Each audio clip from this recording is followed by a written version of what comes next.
ఎందుకంటే వాళ్ళకి 2 సంవత్సరాల బట్టి అనుభవం వచ్చింది. ఈ రాష్ట్ర ప్రజలు కూడా కొంచెం అవగాహనతో ఉన్నారు. ఈ రాష్ట్ర ప్రజలందరూ కూడా, ఎందుకంటే మొన్న వెన్నుపోటు దినోత్సవం విషయంలో చూపించారు. 2 జరిగాయి ఆ టైంలో, ఒకే టైంలో వెన్నుపోటు దినోత్సవం జరిగింది, మీ సంబరాలు కూడా జరిగాయి. 2 సంవత్సరాల సంబరాలు అవి జరిగాయో లేదో కూడా ఎవరికి తెలియదు. ఏ నియోజకవర్గంలో జరిగాయో కూడా ఎవరికి తెలియదు, ఆఖరికి పిఠాపురంతో సహా. కానీ వేలాది మంది రోడ్లెక్కి వారు నిరసన తెలియజేశారు మీ పరిపాలన మీద.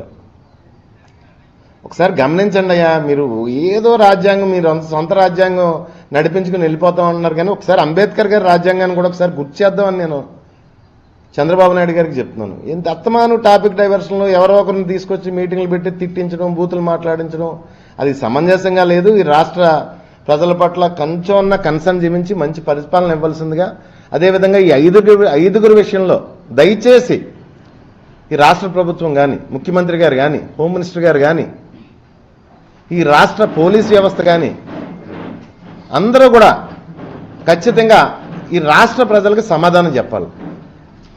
మమ్మల్ని తర్వాత మీ ఇష్టం వచ్చినట్టు తిట్టుకుందరు కానీ మాకేం ఇబ్బంది ఏం లేదు. ఎవరు డైవర్ట్ అవరో మీకు నచ్చినట్టు తిట్టుకుందరు కానీ మేము కూడా మీ భాష మేము మాట్లాడలేము, మీ లాంగ్వేజ్ మేము మాట్లాడలేము. ముందు ఈ 5గురికి ఏమైంది, ఈ రాష్ట్రంలో లా అండ్ ఆర్డర్ గురించి కానీ వీటి గురించి సమాధానం చెప్పండి. తర్వాత పోనీ మంత్రులు, మాజీ మంత్రులు అందరినీ ఇబ్బంది పెట్టవద్దు దయచేసి. ఎందుకంటే మా టైంలో కూడా 5 డిప్యూటీ సీఎంలు ఉన్నారు జగన్ గారి టైంలో.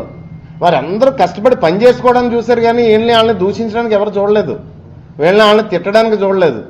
ఇప్పుడు మేమేమన్నా మీకు సమాధానం గట్టిగా చెప్పేస్తే అదిగో మమ్మల్ని ఇలాగన్నారు అలా అన్నారని చెప్పేసి కొంతమందిని మా మీద రెచ్చగొట్టడానికి మీరు చూస్తారు. ముందు ఈ 5గురికి ఏమైందో సమాధానం చెప్పించండి. మేము డైవర్షన్ కోరుకోవట్లేదు. ఈ రాష్ట్రంలో జరిగిన పోలీసు వారు చేసిన హత్యలకి సమాధానం చెప్పి, ఆ తల్లి అడుగుతుంది కాబట్టి బూడి తిప్పించి కేసులు అయ్యి అంటలేదు. సమాధానం చెప్పండి ముఖ్యమంత్రి గారు, మీడియా ముందుకు వచ్చి హోంమంత్రి గారితో చెప్పించండి. పోనీ మీరు చెప్పలేకపోతే ఈ అన్యాయాల మీద. ఎందుకంటే పోలీసుని చూసి అడ్డుపోతున్నారు ప్రజలందరూనే ఒక్కసారి. అలాగే స్థానిక కాకినాడ రూరల్ శాసనసభ్యులు వారు మాట్లాడుతున్నారు. మరి ఆయన మర్చిపోయినట్టుకున్నారు,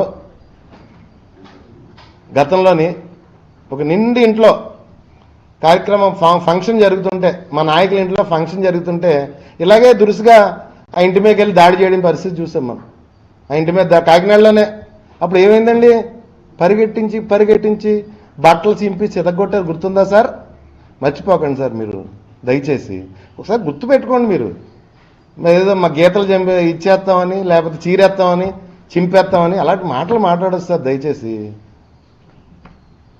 ఒక మహిళలతో ఉన్న ఇంటి మీదకి వెళ్ళి దాడి చేస్తే పరిగెట్టించి కొట్టారు మిమ్మల్ని. మర్చిపోతే ఎలాగ సార్? అన్ని మీడియాల్లోనే వచ్చింది. 2 సంవత్సరాలు అయింది. మీరు ఏమైనా మమ్మల్ని ఏమైనా చేయగలుగుతున్నారా?